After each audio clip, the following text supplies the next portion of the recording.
Hari ng mga Diyos Kabanata 9. Gawin mo ang iyong galaw. Hindi makapaniwala si Zhao Kun sa kanyang narinig. Ito pa rin ba ang Zhao Feng mula sa kanyang mga alaala? Sa sandaling tumuon ang kanyang mga mata kay Zhao Feng, nagbago ang kanyang ekspresyon at malamig siyang tumawa. Ano ang sinabi ko, kaya nakalusot ka sa ikalawang ranggo ng martial path, Kung iyon lang ang mayroon ka, maaari kang lumuhod at humingi ng awa. Ang paglilinang ni Zhao Feng sa ikalawang ranggo ng martial path ay bahagyang ikinagulat ni Zhao Kun, ngunit hindi ito nakaapekto sa kanyang plano. Pagkatapos ng lahat, si Zhao Feng ay nakalusot pa lamang sa ikalawang ranggo ng martial path hindi pa matagal na ang nakalipas, habang siya ay nakalusot na sa loob ng 2 taon at naabot ang tuktok ng ikalawang ranggo. Bukod dito, ang mataas na ranggo ng martial arts ang kanyang pinakadakilang suporta. Stop talking nonsense, my time is limited. Malamig na sabi ni Zhao Feng. Anak, huwag kang mayabang. Nagalit si Zhao Kun, at sa isang ang kanyang mga paa at katawan ay nagbago sa isang kakaibang posisyon, tulad ng isang makamandag na ahas, tumatalon at kumagad patungo sa ibabang bahagi ng katawan ni Zhao Feng. Sa isang kisap mata, na-activate ni Zhao Kun ang 13 changes of the poisonous snake. Bilis man o pagsabog, nalampasan nito ang nakaraang panahon. Marahil ay sinanay na ni Zhao Kun ang unang 3 pagbabago ng 13 pagbabago ng nakakamandag na ahas sa mababang antas. Si Zhao Yuhan, na nasa archery range, ay may pagtataka sa kanyang mukha. Bilang isang henyo ng pamilya, siya ay inalagaan ng pamilya, kaya natural siyang nagsanay sa mataas na ranggo ng martial arts.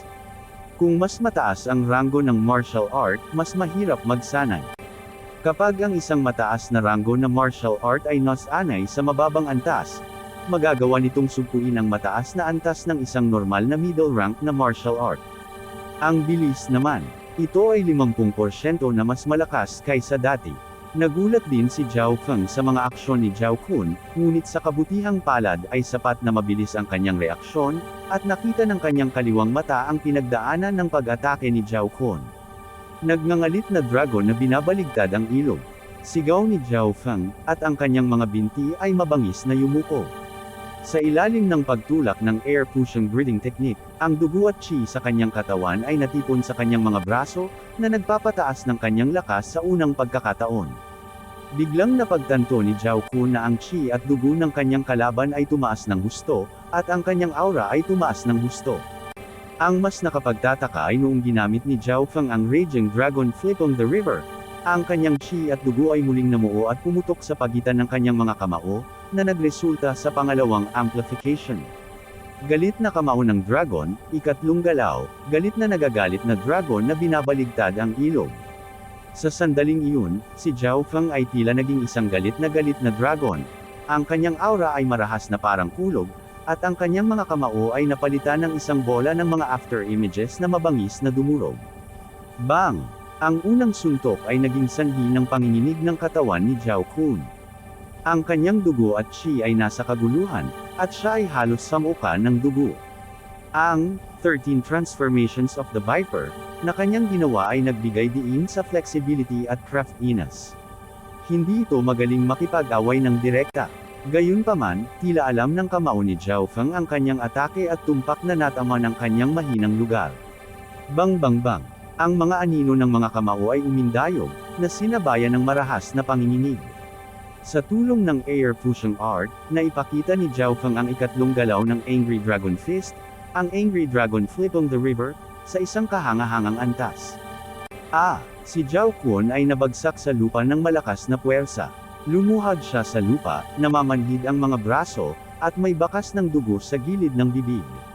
Natalo ka. Bahagyang bumilis ang paghinga ni Zhao Feng habang siya ay umatras mula sa ring. Sa panahon ng labanan, ginamit niya ang kanyang kaliwang mata upang malinaw na makita ang trajectory ng mga pag-atake ni Zhao Kun, at nakita niya ang mga depekto sa mga galaw ng kanyang kalaban. Malinaw na ang high-rank martial technique ni Zhao Kun ay hindi pa perpekto. Ang higit na ikinagulat ni Zhao Feng ay ang kapangyarihan ng Angry Dragon Fist na sinamahan ng air pushing art ay lampas sa kanyang imahinasyon. Maaari na nitong hamunin ang isang normal na third-rank martial artist. Paano ito posible? Tuldok. Nagsasanay ako sa isang mataas na ranggo na martial technique. Gumapang si Zhao Kun mula sa lupa at umungal. Ang buong proseso ng pag-aaway ng dalawa ay tumagal lamang ng 2 hininga. Isang galaw. Nawala si Zhao Kun. Sa archery range, ang mga disipulo ng pamilya Zhao ay natulala. Kahit na ito ay isang labanan ng parehong ranggo, ito ay masyadong pinalaking upang manalo sa isang galaw. Lalo na kapag ang natalo ay nagsanay sa isang mataas na ranggo na martial technique. Habang pinapanood niya si Zhao Feng na umalis, bumulong si Zhao Yuhan. Alam ko ang tungkol sa Angry Dragon Fist, ito ay isang sikat na fist technique sa pamilya. Ito ay halos maihahambing sa isang mataas na ranggo na martial technique, ngunit ito ay napakahirap sanayin. Siya ay tila nagsanay sa ibang martial technique, at kapag pinagsama sa Angry Dragon Fist, ang kapangyarihan nito ay halos damnable. Sister Yuhan, mas mataas ang cultivation ni Zhao Kun kaysa kay Zhao Feng, at nag-training pa siya sa isang high-rank martial technique. Paano siya matatalo? Tanong ng isang babae sa tabi niya. Patay na ang mga galaw, ngunit buhay ang mga tao. Napakahigpit ng 13 changes of the poisonous snake ni Zhao Kun, at 3 galaw lang ang natutunan niya. Higit siyang mahina kaysa sa kanyang kapatid na si Zhao Chen. Martial technique sa mas mataas na antas sa kombinasyon, ang kanyang lakas ay mas mataas kaysa kay Zhao Kun. Matapos makinig sa pagsusuri ni Zhao Yuhan, ang babaeng nasa tabi niya ay bumulalas, napakalakas ni Zhao Feng. Hehe, narinig ko na ang kapatid ni Zhao Kun, si Zhao Chen, ay namumukod tangi sa pamilya, at nasa top 5 sa mga outer disciples. Siguro kung ipaghihiganti niya ang kanyang kapatid. Ang daming gulo. Umiling si Zhao Feng at umalis sa training ground.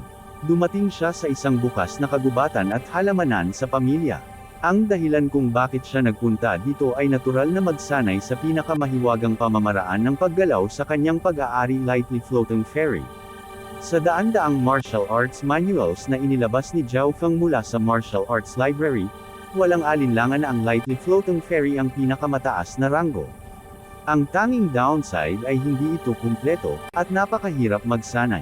Napakalakas na ng kombinasyon ng Angry Dragon Fists at Air Pushing formula. Siguro kung ano ang magiging mas mataas na ranggo ng lightly floating fairy. Inaasahan ito ni Zhao Feng. Sa araw na iyon, nagsimula siyang magsanay ng lightly floating fairy. Nang mag-concentrate siya sa pagsasanay, ang mapusyaw na berdeng halo sa kanyang kaliwang mata ay nagsimulang umikot ng mas mabilis. Naramdaman ni Zhao Feng na ang ilan sa mga diskarte ng lightly floating fairy ay malalim na nakaukit sa kanyang isipan. Bagamat hindi ito kasing dali ng Angry Dragon Fists at Air Pushing formula, medyo makinis pa rin ito. Ang kahirapan ng lightly floating fairy ay hindi bababa sa 2 hanggang 3 beses na mas mahirap kaysa sa peak middle rank martial technique.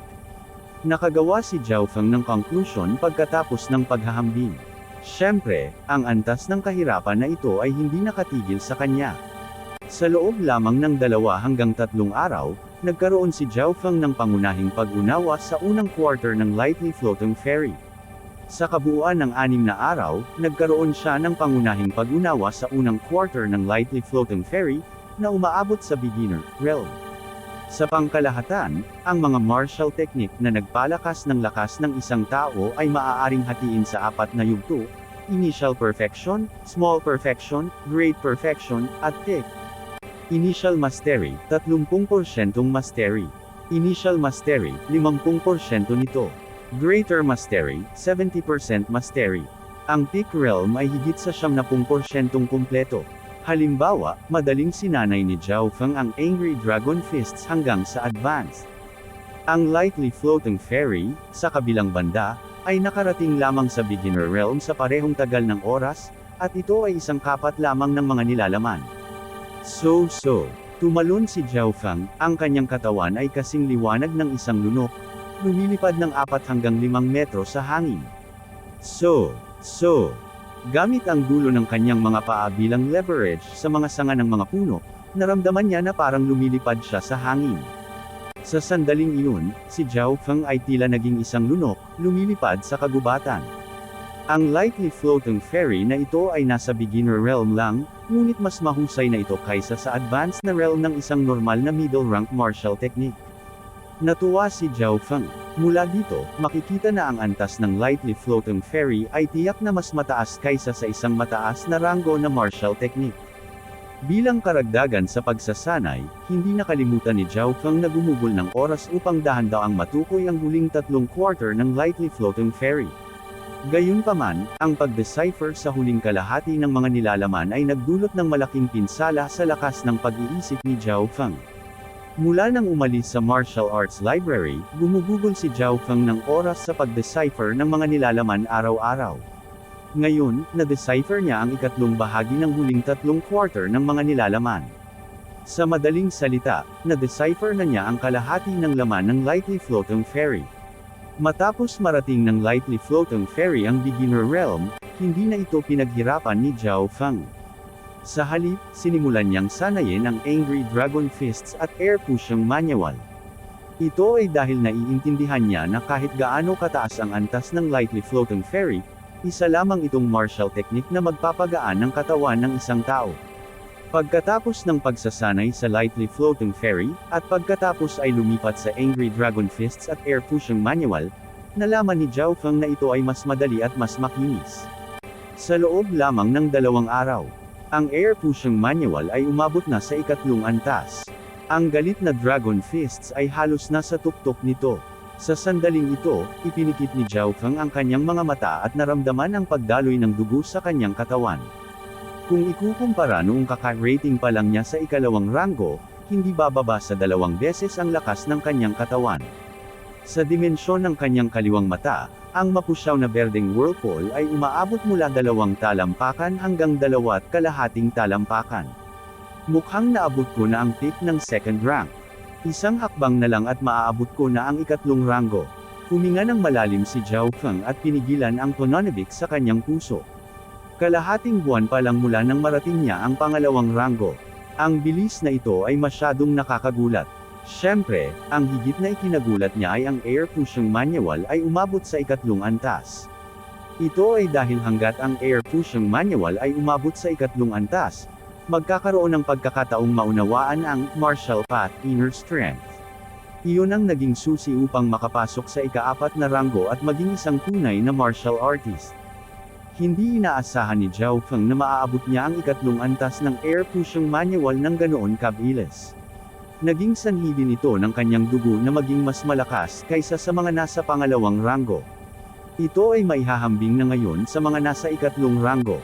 Sa loob lamang ng kalahating buwan, ang lakas ni Zhao Feng ay tumaas ng 2 beses. Ito ay lahat dahil sumanib siya sa misteryosong mata kalahating buwan na ang nakakaraan. Naniniwala si Zhao Feng na ang kanyang katamtamang kapalaran ay tahimik na nagbago. Nang gabing iyon, sinimulan ni Zhao Feng na planuhin ang kanyang buhay. Ang una niyang layunin ay ang family sparring competition sa kalahating buwan. Kailangan niyang manalo. Ito ay isang pagkakataon para sa kanya upang gumawa ng isang pangalan para sa kanyang sarili. Sa oras na iyon, tatalunan niya si Zhao Yijian fair and square, at makikipagkumpetensya sa mga tunay na henyo ng Sun Feather City. Ang pagbabago sa aking kaliwang mata ay nagbigay sa akin ng isang malakas na kakayahang matuto.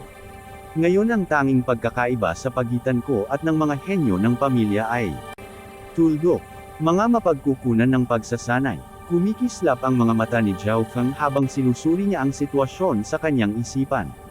Mula nang sumanib sa kanyang kaliwang mata, ang kanyang mental energy ay tumaas ng husto. Siya ay naging mas kalmado, at ang kanyang kakayahan sa pagsusuri ay mas mahusay kaysa dati. Ang problema ngayon ay, paano siya makakakuha ng mga mapagkukunan ng pagsasanay? Bagamat mabilis ang bilis ng pagsasanay ni Zhao Feng, at naabot na niya ang